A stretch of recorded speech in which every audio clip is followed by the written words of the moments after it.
There are certain things you just need to know about this BBC documentary on the late Prophet TB Joshua. Now, BBC is nothing but a distraction tool in the hands of the Nigerian government. Now, if you think that their recent documentary on the late Prophet TB Joshua was meant to expose his alleged evil deeds and bring to disrepute his blessed memory, you might be right, but to a very little extent.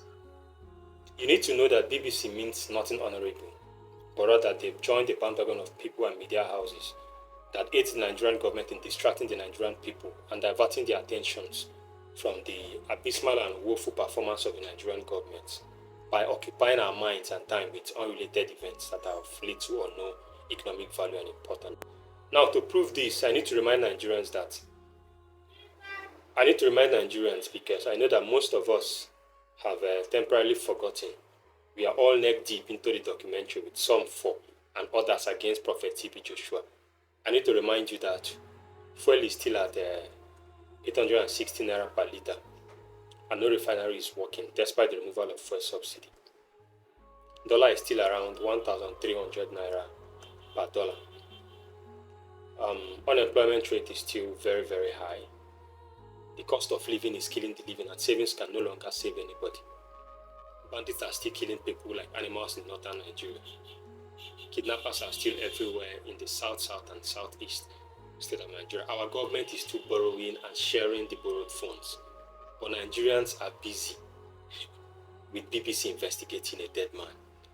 You see this name called Nigeria, I think it should be changed to something else because the name seems to mean that we deserve suffering. Now, this is where it gets interesting. I learned that the BBC documentary on Prophet TB Joshua is in 3 episodes and is about 3 hours long. A precious 3 hours watching what exactly?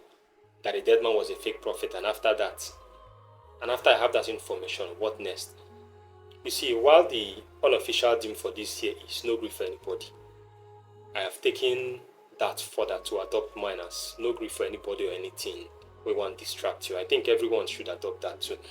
Now, let me also add that for every view on that documentary, BBC is cashing out big time. And the Nigerian government is also going to get their own cut in form of tax. The tactics is simple. Nigeria has the number and we also love gossips. We love negative news. That's why negative news and videos spread easily like wildfire here. And since Nigeria has the number, then they knew that more people will stream the gossip.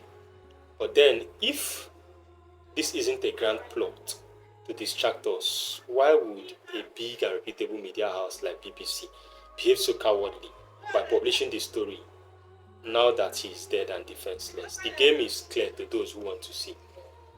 As they are helping the Nigerian government to distract you from your own problems, they are raking in good millions for themselves and the Nigerian government. Good business, isn't it? Well, that isn't bad anyways, because after all, businesses are set up for profit making. Now, having said this, I want you to understand something. I also believe that this story is utterly irrelevant as the lead figure in the story is already dead. This man held sway for many years and even has a thriving global TV to his name. Where was BBC all these years? The challenge is that at present, Nigerians don't need people's personal stories, as these stories have no direct economic benefit on the Nigerian citizens. And I think that Nigerians need to wise up too. BBC don't care about you. I want you to understand that they are only using us. If they are not working for the Nigerian government and are not here to distract us, then they should start publishing documentaries about the impunity and elitist corruption ravaging our land. They should start publishing documentary about the daily killings and kidnappings that have now become a lucrative sector in our economy. They should start publishing documentaries about the money laundering escapades of our political figures, about the refinery scam, about the racketeering in our financial houses, about the uncensored child trafficking, about the plight of internally displaced citizens, etc. If they are not here to distract us. You see, in the recent Plateau killings, there were little or no media presence. BBC did not go there because it's a political business and it doesn't concern them. Again, I ask, of what benefit is the revelation of Prophet TB Joshua being a fake prophet? Of what benefit is it to Nigerians? If the claim is that Prophet TB Joshua hypnotized his followers, did he also tie their legs and their brains? We all have brains, don't we? There are some religious houses that you can never find me worshiping, no matter what, even if millions are trooping there on a daily basis, simply because I have my own brain and I know what I want. We all have power of choices, don't we? Those who chose Prophet TB Joshua did so out of their own volition, and we all know that all choices and actions have their corresponding consequences. Again, to show that BBC isn't working for you, they did not carry the story that kidnappers have returned to the Kaduna Abuja road, where they blocked the road and abducted some scores of persons around 9 p.m. near Kateri village a few days back. BBC would not do a documentary to tell Nigerians that the areas that are always being attacked has an Air Force base, military barracks, and many police stations. Yet these areas are being attacked without proactive intelligence gathering, little or no intervention by the security agencies or engagement by the security operatives. Would you believe that Blocos in Plateau State has an Air Force base, yet the Fulani herdsmen had a field day for hours without intervention? They are so bold now that they now write letters to these communities, and these letters get to security agencies without any form of action from their end. It happened in Plateau, it happened in Southern Kaduna, it happened in Benue, and a host of others, but you never see a BBC documentary on these things or things like this. BBC will never make documentaries to ask the National Assembly to sit up and make stiff penalties for kidnapping because it's a political business and most of them are part of the kidnapping syndicate. Yes, how would you explain that a Fulani bandit who can't afford 1 square meal are carrying AK-47 worth 1.5 million each? How would you explain that?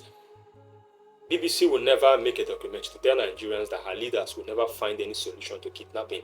And the only solution to kidnapping will come when perhaps a governor, senator, or minister, or even a president is kidnapped. Because we know that whatever that doesn't affect this political elite, political class, it may concern our leaders. Boys are jobless and hungry, while millions of dollars is being stolen and hidden in the bank account of a 6-year-old. But no documentary. We all need to start getting ready for bad times like this because it seems inevitable in this country. I don't believe that the matter of insecurity in this country can be difficult for a president to act on, but we know that he is not going to act on for reasons best known to him. We have lots and lots of problems on ground, but then let's continue to watch and argue over the BBC documentary of late Prophet TB Joshua. BBC is here to distract us and is a tool in the hands of this Nigerian government, trying to distract us away from their failure. Make we learn, make our eyes open. But then, make we dey argue whether Prophet TB Joshua na real or na fake when we get many problems on our hands.